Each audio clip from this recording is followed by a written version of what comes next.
gusto mong sumampa sa cruise ship pero may sira ang ngipin, gusto mo muna magpalagay ng braces, or baka naman may braces ka na. Kung isa ka sa may mga dental concern, tara at tanungin natin si Dr. Tesoro na isa rin sa mga cruise ship dentist dahil nakapagtrabaho din siya sa cruise ship noong 2005. 2005? Anong company? Under Harding Brothers. Harding Brothers. Ilang years po kayo doon, Dok?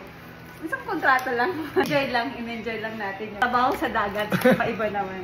Oh, pero pwede daw ba ang braces sa loob ng cruise ship?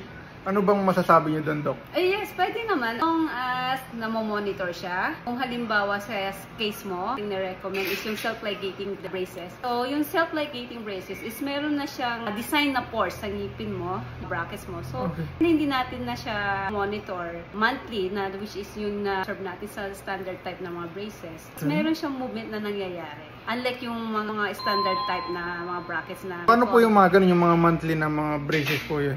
For those monthly na so dapat religiously din yung visit nila kasi minomonitor natin kasi meron tayong... Paano po yun? Bali 8 months po sila sa loob ng cruise ship. Paano po sila makakapag-adjust nun? Hindi po pwede kasi magiging yung movement ng ngipin nila is naka-idle lang siya. Wala siyang force. At hindi bantayan yung pwersa na yun. Pwedeng hindi maganda rin yung mangyari sa ngipin. Pwede sila magpa-adjust sa labas ng mga port, magpa-adjust ng ngipin nila doon sa ibang dentista? Actually, hindi. Pwede yun? Hindi, kasi meant niya is yung si dentist is minomonitor niya yung movement ng each tooth per month. Kung si offshore dentist ang gagawa lang nila is for emergency cases like kung natanggalan ka ng braces, pwede nilang i-resement or may tumutusok, ikakat. Pero for adjustment, hindi. Paano po yung mga nagbabalak ng mga naka-braces? Ano po ba yung mga pwede nilang gawin? Kailangan po bang maayos muna yung ngipin nila bago sila pumunta ng cruise ship? O ano po yung mga magiging option po? Kung meron namang chance na maayos yung ngipin nila bago sila pumasok sa cruise ship na job, then yun yung preferably. Pero kasi wala pa silang budget. So, pa sila nagka-work. Then doon pa lang nila nagkakaroon ng chance na ayusin yung ngipin nila.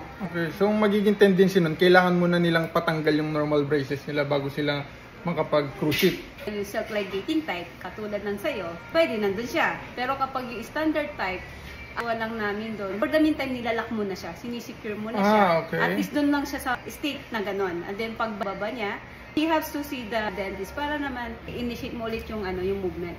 So, consult sa kanilang dentista bago sila sumampa sa cruise ship. Kailangan nila magpaalam. Kasi baka mamaya hindi sila nagpaalam tapos nilagyan ng active na wire at ng rubber. Tapos, bumalik siya after 6 months. So, yung pino-project ng dentist na mangyayari in a month is hindi na siya yung actual. Mahirap din yung nag-worsen siya. Yung pores na nag-overstay doon.